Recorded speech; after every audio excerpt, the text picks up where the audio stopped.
दिल्ली सिख गुरुद्वारा प्रबंधक कमेटी ਦੀਆਂ ਚੋਣਾਂ ਹੋਣ ਜਾ ਰਹੀਆਂ ਨੇ ਤੇ ਹੁਣ ਅਕਾਲੀ ਦਲ ਬਾਦਲ ਨੂੰ ਵੱਡੀ ਰਾਹਤ ਮਿਲੀ ਹੈ।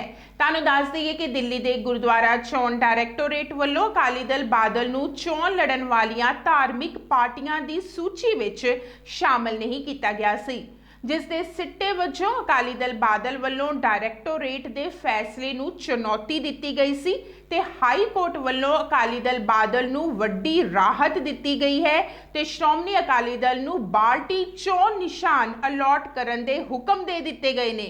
दिल्ली सिख गुरुद्वारा प्रबंधक कमेटी के प्रधान मनजिंदर सिंह सिरसा ते जनरल सकत्तर हरमीत कालका ने कहा है कि अदालत का यह फैसला गुरु के सच्चे तख्त की जित है ते सरकार के तख्तां ते पोचे मारन वालियां दी हार है।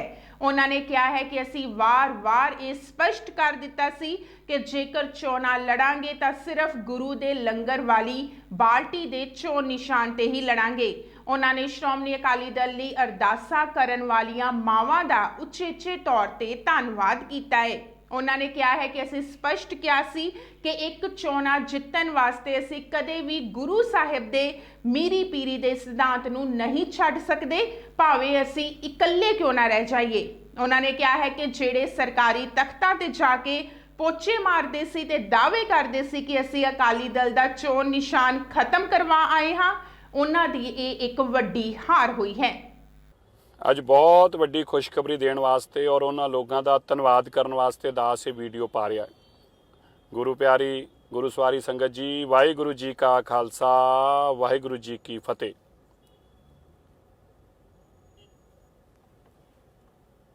ਪਹਿਲਾਂ ਤੇ ਮੈਂ ਸਾਰੀ ਸੰਗਤ ਦਾ ਧੰਨਵਾਦ ਕਰਦਾ ਜਿਹੜੇ ਨਿਰੰਤਰ ਅਰਦਾਸਾਂ ਕਰ ਰਹੇ ਸੀ। ਉਹਨਾਂ ਮਾਵਾਂ ਦਾ ਧੰਨਵਾਦ ਕਰਦਾ ਜਿਹੜੀਆਂ ਸਾਡੇ ਦਾਸਾਂ ਲਈ ਅਰਦਾਸਾਂ ਕਰ ਰਹੀਆਂ ਸੀ। ਜਦੋਂ ਸਾਡੀ ਦੁਸ਼ਮਣ ਸਰਕਾਰਾਂ ਸਾਡੇ ਕੁਝ ਵਕਾਊ ਲੋਕਾਂ ਨੂੰ ਨਾਲ ਲੈ ਕੇ ਸਿੱਖੀ ਦੇ ਭੇਸ ਦੇ ਅੰਦਰ ਗੁਰੂ ਹਰਗੋਬਿੰਦ ਪਾਤਸ਼ਾਹ ਜੀ ਦੇ ਮੀਰੀ ਪੀਰੀ ਦੇ ਸਿਧਾਂਤ ਨੂੰ ਢਾਹ ਲਾਉਣ ਨੂੰ ਫਿਰਦੀਆਂ ਸੀ, ਉਦੋਂ ਉਹਨਾਂ ਮਾਵਾਂ ਨੇ ਅਰਦਾਸਾਂ ਕੀਤੀਆਂ। ਪਿਛਲੇ 10-12 ਦਿਨਾਂ ਤੋਂ ਲਗਾਤਾਰ ਸੰਗਤ ਦਿੱਲੀ ਦੀ ਚਿੰਤਾ ਕਰ ਰਹੀ ਸੀ ਵੀ ਹੋ ਕੀ ਗਿਆ, ਕਿਉਂ ਇਹ ਕੀਤਾ ਜਾ ਰਿਹਾ ਹੈ। ਮੀਰੀ ਪੀਰੀ ਦੇ ਸਿਧਾਂਤ ਨੂੰ ਕੌਣ ਲੋਕ ਨੇ ਜਿਹੜੇ ਮੀਰੀ ਪੀਰੀ ਦੇ ਸਿਧਾਂਤ ਨੂੰ ਸੱਟ ਮਾਰਨਾ ਚਾਹੁੰਦੇ ਨੇ, ਜਿਹੜੇ ਚਾਹੁੰਦੇ ਨੇ ਕਿਸੇ ਤਰੀਕੇ ਵੀ ਮੌਜੂਦਾ ਕਮੇਟੀ ਜੋ ਦਿੱਲੀ ਦੀ ਭਾਵਨਾ ਦੇ ਅਨੁਕੂਲ ਕੰਮ ਕਰ ਰਹੀ ਆ। ਜਦੋਂ ਦਿੱਲੀ ਦੇ ਸਿੱਖਾਂ ਨੇ ਦੇਖਿਆ ਕਿ ਸਾਡੇ ਕਿਸਾਨ ਵੀਰ ਉਹਨਾਂ ਤੇ ਦਿੱਲੀ ਦੇ ਬਾਰਡਰਾਂ 'ਤੇ ਪਹੁੰਚੇ ਆ, ਦਿੱਲੀ ਦੇ ਸਿੱਖਾਂ ਦਾ ਹੁਕਮ ਹੋਇਆ ਸਿਰਸਾ ਜੀ ਉਹਨਾਂ ਦੀ ਸੇਵਾ 'ਚ ਜਾ ਕੇ ਡਟ ਜਾਓ, ਆਪਾਂ ਡਟ ਗਏ। ਜਦੋਂ ਲੋੜ ਪਈ ਟੈਂਟ ਲਾਉਣ ਦੀ, ਲੰਗਰ ਲਾਉਣ ਦੀ, ਦਿੱਲੀ ਦੇ ਸੰਗਤ ਨੇ ਸੇਵਾ ਭੇਜੀ, ਸਮਾਨ ਭੇਜਿਆ, ਰਸਤਾ ਭੇਜੀਆਂ, ਸਾਨੂੰ ਕਿਹਾ ਪਹੁੰਚੋ, ਅਸੀਂ ਪਹੁੰਚ ਗਏ।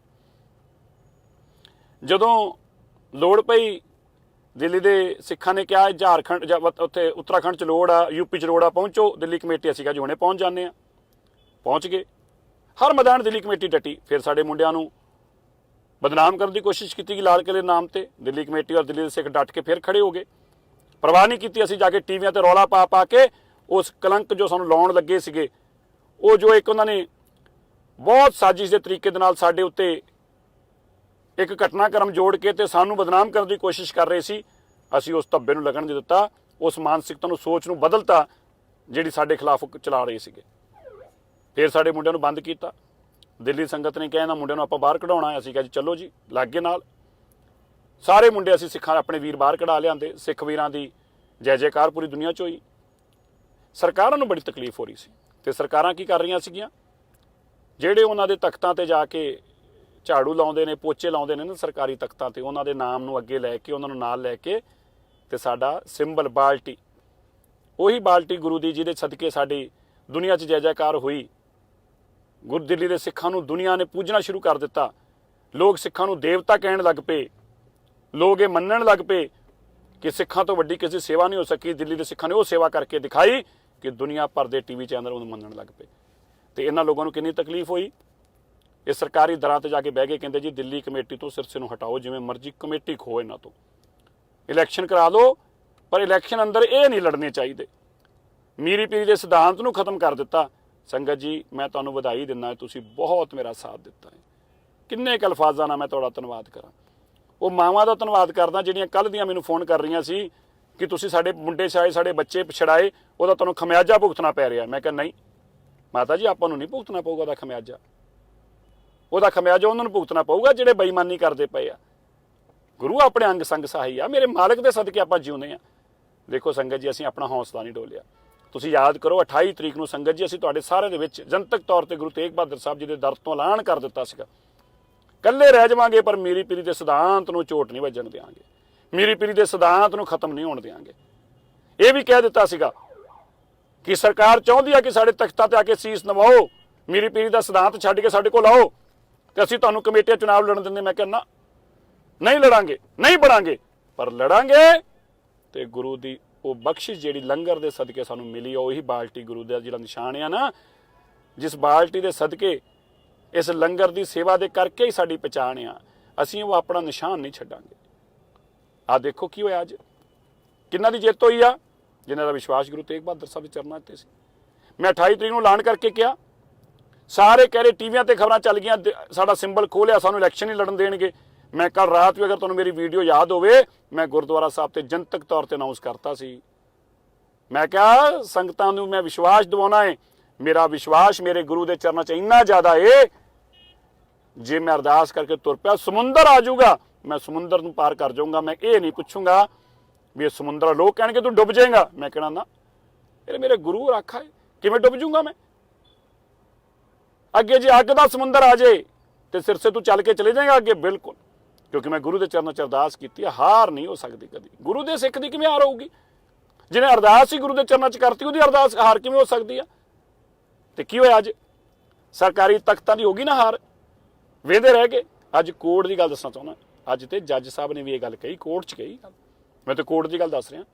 ਕਹਿੰਦੇ ਇਹਨਾਂ ਕੋਲ ਪਾਪੂਲਰ ਵੋਟ ਮੈਂਡੇਟ ਇਹਨਾਂ ਦਾ ਏ, ਇਹ ਪਾਪੂਲਰ ਲੋਕਾਂ 'ਚ ਗੱਲ ਇਹਨਾਂ ਦੀ ਆ ਤੇ ਸਰਕਾਰ ਇਹਨਾਂ ਦੀ ਸਿੰਬਲ ਖੋ ਰਹੀ ਆ, ਉਹ ਵੀ 24 ਘੰਟੇ ਪਹਿਲਾਂ। ਇੰਨੀ ਬੇਇਨਸਾਫੀ ਕਿਉਂ ਕਰਨਾ ਚਾਹੁੰਦੇ ਜੀ? ਸਾਡੇ ਸਿੱਖ ਵਕੀਲ ਉੱਥੇ ਉਹਨਾਂ ਸਰਕਾਰੀ ਵਕੀਲਾਂ ਨਾਲ ਜਾ ਕੇ ਖੜੇ ਹੋ ਗਏ। ਖਾਲਸਾ ਜੀ, ਮੈਨੂੰ ਬੜਾ ਦੁੱਖ ਹੋਇਆ, ਬਹੁਤ ਦੁੱਖ ਹੋਇਆ ਅੱਜ, ਜਿਨ੍ਹਾਂ ਮੁੰਡਿਆਂ ਨੂੰ ਜੇਲ੍ਹਾਂ 'ਚ ਤਸ਼ੱਦਦਾਂ ਦਿੱਤੀਆਂ ਗਈਆਂ, ਪੁਲਿਸ ਨੇ ਕੁੱਟਿਆ, ਮਾਰਿਆ, ਬੇਗੁਨਾਹ ਸਾਡੇ ਸਿੱਖਾਂ ਨੂੰ ਜੇਲ੍ਹਾਂ 'ਚ ਪਾਇਆ, ਉਹਨਾਂ ਸਰਕਾਰੀ ਲੋਕਾਂ ਦੇ ਨਾਲ ਜਾ ਕੇ ਸਾਡਾ ਸਿੱਖ ਵਕੀਲ ਉਹਨਾਂ ਨਾਲ ਖੜਾ ਹੋ ਗਿਆ ਔਰ ਉਹਨਾਂ ਨੂੰ ਸਲਾਹ ਦੇ ਰਿਹਾ ਕਿ ਮੀਰੀ ਪੀਰੀ ਦਾ ਸਿਧਾਂਤ ਕਿਵੇਂ ਮਾਰਨਾ ਹੈ। ਜੱਜ ਸਾਹਿਬ ਨੇ ਪੁੱਛਿਆ ਵੀ ਦੱਸ ਤੇ ਦਿਓ ਰਿਲੀਜੀਅਸ ਪਾਰਟੀ ਕੀ ਹੁੰਦੀ ਆ? ਵਕੀਲ ਸਾਹਿਬ ਕੋਲ ਜਵਾਬ ਨਹੀਂ ਸੀ। ਜੱਜ ਸਾਹਿਬ ਨੂੰ ਇੱਥੋਂ ਤੱਕ ਕਹਿਣਾ ਪਿਆ ਕਿ ਸਿੱਖ ਦਾ ਵਿਸ਼ਵਾਸ ਗੁਰੂ 'ਚ ਆ, ਪਰ ਸਿੱਖ ਸਾਰੇ ਧਰਮਾਂ ਦਾ ਸਨਮਾਨ ਕਰਦਾ ਹੈ। ਤੁਸੀਂ ਸਿੱਖੀ ਨੂੰ ਐ ਕਿਉਂ ਮਾਰਨਾ ਚਾਹੁੰਦੇ ਜੇ? ਤੁਸੀਂ ਸਿੱਖੀ ਨੂੰ ਐ ਕਿਉਂ ਮਾਰਨਾ ਚਾਹੁੰਦੇ ਜੇ? ਅੱਜ ਜੱਜ ਸਾਹਿਬ ਨੂੰ ਇਹ ਵੀ ਗੱਲ ਕਹਿਣੀ ਪਈ ਕਿ ਅਗਰ ਮੇਰਾ ਧਰਮ ਕੋਈ ਇੱਕ ਆ ਤੇ ਮੈਂ ਵੀ ਸਭ ਸੈਕੂਲਰ ਆ, ਮੈਂ ਵੀ ਸਭ ਧਰਮਾਂ 'ਚ ਵਿਸ਼ਵਾਸ ਕਰਦਾ। ਸਾਡੀ ਸਿੱਖੀ ਨੂੰ ਕਿਹੜੇ ਲੋਕ ਮਾਰਨਾ ਚਾਹ ਰਹੇ ਸੀ? ਸਾਡੇ ਸਿੱਖੀ ਨੂੰ ਉਹ ਲੋਕ ਮਾਰਨਾ ਚਾਹ ਰਹੇ ਸੀ ਜਿਨ੍ਹਾਂ ਨੂੰ ਸਰਕਾਰਾਂ ਦੇ ਇਸ਼ਾਰਿਆਂ ਤੇ ਜਿਹੜੇ ਕੰਮ ਕਰ ਰਹੇ ਸੀ। ਮੀਰੀ ਪੀਰੀ ਦੇ ਸਿਧਾਂਤ ਨੂੰ ਤੁਸੀਂ ਖਤਮ ਕਰਨ ਚੱਲੇ ਸੀ। ਸ੍ਰੀ ਅਕਾਲ ਤਖਤ ਸਾਹਿਬ ਦਾ ਸਿਧਾਂਤ ਜਿਹੜਾ ਸਾਨੂੰ ਤਾਕਤ ਦਿੰਦਾ ਹੈ, ਜਿਹਦੀ ਹਿੰਮਤ ਸਦਕੇ ਸਾਡੀ ਜਿੱਤ ਹੋਈ ਆ, ਉਸੇ ਸਿਧਾਂਤ ਨੇ ਸਾਡੇ ਮੁੰਡੇ ਜੇਲ੍ਹਾਂ 'ਚੋਂ ਬਾਹਰ ਕੱਢੇ ਨੇ। ਸਾਡੇ ਵੀਰ, ਸਾਡੀ ਜਿੱਤ ਨਹੀਂ ਸੀ ਉਹ, ਦਿੱਲੀ ਦੇ ਸਿੱਖਾਂ ਦੀ ਜਿੱਤ ਸੀਗੀ ਉਹ। ਤੁਹਾਨੂੰ ਉਹਦੀ ਤਕਲੀਫ ਹੋ ਰਹੀ ਹੈ? ਸਰਕਾਰ ਕਿਉਂ ਲਾਉਣਾ ਚਾਹੁੰਦੀ ਹੈ ਸਾਨੂੰ? ਸਰਕਾਰ ਕਿਉਂ ਹਟਾਉਣਾ ਚਾਹੁੰਦੀ ਸਾਨੂੰ? ਕਿਉਂ ਤੁਹਾਨੂੰ ਕੁਰਸੀਆਂ ਤੇ ਬਿਠਾਉਣਾ ਚਾਹੁੰਦੀ ਆ? ਕਿਉਂਕਿ ਤੁਸੀਂ ਸਰਕਾਰਾਂ ਤੇ ਦਰਾਂ ਤੇ ਜਾ ਕੇ ਪੋਚੇ ਮਾਰਦੇ ਜੇ। ਨਹੀਂ ਹੋਈ ਨਾ ਜਿੱਤ। ਜੇ ਤੁਸੀਂ ਵੀ ਗੁਰੂ ਤੇਗ ਬਹਾਦਰ ਸਾਹਿਬ ਦੇ ਦਰ ਤੇ ਪੋਚੇ ਮਾਰਦੇ ਹੁੰਦੇ, ਗੁਰੂ ਤੇਗ ਬਹਾਦਰ ਸਾਹਿਬ ਦੇ ਦਰ ਤੇ ਪੋਚਾ ਮਾਰਨ ਵਾਲੇ ਦੀ ਜਿੱਤ ਹੋਊਗੀ, ਯਕੀਨੀ ਆ। ਮੈਂ ਤਾਂ ਹੀ ਬਾਰ-ਬਾਰ ਕਹਿ ਰਿਹਾ ਸੀ, ਗੁਰੂ ਤੇਗ ਬਹਾਦਰ ਸਾਹਿਬ ਦੀ ਚਰਨਾਂ 'ਚ ਅਰਦਾਸ ਕਰਨ ਵਾਲੇ ਦੀ ਹਾਰ ਨਹੀਂ ਹੁੰਦੀ। ਖਾਲਸਾ ਜੀ, ਤੁਹਾਨੂੰ ਪਤਾ ਮੈਂ 5 ਵਾਰਾਂ ਕਿਉਂ ਜ਼ੋਰ ਦੇ ਕੇ ਗੱਲ ਕਹੀ? ਰੋਜ਼ ਕਹਿੰਦਾ ਸੀਗਾ ਹੋ ਹੀ ਨਹੀਂ ਸਕਦੀ ਸਾਡੀ ਹਾਰ। ਲੋਕ ਕਹਿੰਦੇ ਤੇਰਾ ਸਿੰਬਲ ਛਿਨ ਲਿਆ ਹੈ, ਨੋਟੀਫਿਕੇਸ਼ਨ ਹੋ ਗਈ। ਖਾਲਸਾ ਜੀ, ਤੁਸੀਂ ਸੁਣ ਕੇ ਹੈਰਾਨ ਹੋ ਗਏ, ਨੋਟੀਫਿਕੇਸ਼ਨ ਵੀ ਹੋ ਗਈ, ਆਰਡਰ ਹੋ ਗਿਆ। ਹੁਣ ਕੱਲ ਰਾਤ ਨੂੰ ਇਲੈਕਸ਼ਨ ਕਮਿਸ਼ਨ ਨੇ ਆਰਡਰ ਕਰਤਾ, ਸਾਡਾ ਸਿੰਬਲ ਖੋਲਿਆ, ਬਾਕੀਆਂ ਨੂੰ ਦੇ ਦਿੱਤਾ। ਬਾਕੀ ਨੂੰ ਸਿੰਬਲ ਕਿਉਂ ਮਿਲ ਗਏ? ਕਿਉਂਕਿ ਉਹ ਪੋਚੇ ਲਾ ਰਹੇ ਸੀ ਸਰਕਾਰ ਦੇ ਦਰਾਂ ਤੇ ਜਾ ਕੇ, ਸਰਕਾਰੀ ਤਖਤਾਂ ਤੇ ਪੋਚੇ ਲਾ ਰਹੇ ਸੀ। ਅਸੀਂ ਕਹਿੰਨਾ ਇਹ ਪ੍ਰਵਾਨ ਨਹੀਂ ਹੋ ਸਕਦਾ। ਗੁਰੂ ਦਾ ਸਿੱਖ ਗੁਰੂ ਘਰ ਪੋਚਾ ਲਾਊਗਾ। ਔਰ ਮੈਂ ਐਲਾਨ ਕਰਕੇ ਕਿਹਾ ਸੀ, ਸਰਕਾਰੀ ਤਖਤੋਂ ਤੁਹਾਡੀ ਹਾਰ ਹੋਊਗੀ, ਤੁਹਾਡੀ ਹਾਰ ਹੋਗੀ ਨਾ। ਦੇਖ ਲਿਆ ਨਾ, ਗੁਰੂ ਤੇਗ ਬਹਾਦਰ ਸਾਹਿਬ ਦੀ ਜਿੱਤ ਹੋਈ ਨਾ, ਗੁਰੂ ਦੀ ਸੱਚੀ ਸਿੱਖ ਦੀ ਜਿੱਤ ਹੋਈ ਨਾ। ਪੈ ਗਈਆਂ ਨਾ ਉਲਟੀਆਂ ਗੱਲਾਂ। ਸਾਡਾ ਚੁਣਾਵ ਨਿਸ਼ਾਨ ਗੁਰੂ ਦੇ ਸਦਕੇ ਸੀਗਾ, ਤੁਹਾਡੇ ਕੋਲ ਸਰਕਾਰਾਂ ਦੇ ਸਦਕੇ ਸੀ। ਤੁਸੀਂ ਕੀ ਨਿਕਲਿਆ? ਔਰ ਦੇਖੋ ਸੰਗਤ ਜੀ, ਕੀ ਹੋਇਆ? ਗੁਰੂ ਦਾ ਸੱਚਾ ਸਿੱਖ ਜਿੱਤ ਕੇ ਕਿੱਥੇ ਗਿਆ? ਉਸ ਗੁਰੂ ਦੇ ਘਰ ਜਿੱਤਨੇ ਉਹਦੀ ਜਿੱਤ ਕਰਾਈ ਆ। ਜਿੱਤ ਸਾਡੀ ਨਹੀਂ ਹੋਈ, ਗੁਰੂ ਦੇ ਸੱਚੇ ਤਖਤ ਦੀ ਹੋਈ ਆ। ਔਰ ਸਰਕਾਰੀ ਤਖਤਾਂ ਵਾਲੇ ਲੋਕ ਕਿੱਥੇ ਗਏ? ਫਿਰ ਉਸ ਤਖਤ ਤੇ ਪਹੁੰਚ ਗਏ। ਅੱਜ ਫੇਰ ਜਾ ਕੇ ਉਹ ਸਰਕਾਰੀ ਵਕੀਲ ਦੇ ਨਾਲ ਜਿਹੜੇ ਖੜੇ ਸੀ ਸਾਡੇ ਸਿੱਖ ਵਕੀਲ, ਉਹ ਪਤਾ ਕਿੱਥੇ ਨੇ? ਇਸ ਵੇਲੇ ਉਹਨਾਂ ਦੇ ਹੈੱਡਕੁਆਟਰ ਬੈਠੇ ਆ ਪਾਰਟੀਆਂ ਦੇ। ਉਹਨਾਂ ਨੂੰ ਕਹਿ ਰਹੇ ਆ ਵੀ ਦੱਸੋ ਜੀ ਹੁਣ ਕੀ ਕਰੀਏ, ਸੁਪਰੀਮ ਕੋਰਟ ਚੱਲੀਏ, ਕੀ ਕਰੀਏ, ਸਾਨੂੰ ਬਚਾਓ। ਅਸੀਂ ਤੇ ਬੜੇ ਸਿੱਖਾਂ 'ਚ ਐਕਸਪੋਜ਼ ਹੋ ਗਏ ਹਾਂ, ਸਿੱਖਾਂ ਨੂੰ ਪਤਾ ਲੱਗ ਗਿਆ, ਸਾਡਾ ਬੇਰੂਪੀਆ ਚਿਹਰਾ ਸਾਹਮਣੇ ਆ ਗਿਆ। ਜਿੱਥੇ ਮਰਜ਼ੀ ਚਲੇ ਜਾਓ। ਅੱਜ ਮੈਂ ਫੇਰ ਐਲਾਨ ਕਰ ਦਿੱਤਾ ਹੈ, ਤੁਹਾਡੀ ਸਰਕਾਰੀ ਤਖਤ ਦੀ ਜਿੱਤ ਨਹੀਂ ਹੋ ਸਕਦੀ, ਨਹੀਂ ਹੋ ਜਾ ਸਕਦੀ, ਨਹੀਂ ਹੋ ਸਕਦੀ। ਜਿੱਤ ਗੁਰੂ ਤੇਗ ਬਹਾਦਰ ਸਾਹਿਬ ਦੇ ਦਰ ਦੀ ਹੋਊ। ਅੱਜ ਮੈਂ ਤੁਹਾਨੂੰ ਹੋਰ ਐਲਾਨ ਕਰ ਦਿੰਦਾ। ਚਲੋ ਮੈਂ ਤੁਹਾਨੂੰ ਅੱਜ ਸੰਗਤ ਸਾਰੀ ਦੇਖ ਰਹੀ ਆ, ਦੇਖੋ ਹਜ਼ਾਰਾਂ ਲੋਕ ਲਾਈਵ ਦੇਖ ਰਹੇ ਨੇ। ਮੈਂ ਜਨਤਕ ਤੌਰ ਤੇ ਐਲਾਨ ਕਰ ਦਿੰਦਾ ਹੈ ਕਿ ਜੇ ਹੁਣ ਵੀ ਤੁਸੀਂ ਸਾਡਾ ਮੈਂ ਤੁਹਾਨੂੰ ਜਨਤਕ ਤੌਰ ਤੇ ਅਨਾਉਂਸ ਕਰ ਰਿਹਾ, ਤੁਸੀਂ ਹੁਣ ਵੀ ਜ਼ੋਰ ਲਾ ਕੇ ਦੇਖ ਲਿਓ ਜੇ ਤਖਤ ਫੇਰ ਗੁਰੂ ਤੇਗ ਬਹਾਦਰ ਸਾਹਿਬ ਦੇ ਦਰ ਦੀ ਜਿੱਤ ਹੋਊਗੀ। ਤਖਤ ਸਰਕਾਰੀ ਦੀ ਹਾਰ ਹੋਊ, ਸਰਕਾਰੀ ਤਖਤ ਨਹੀਂ ਜਿੱਤ ਸਕਦਾ।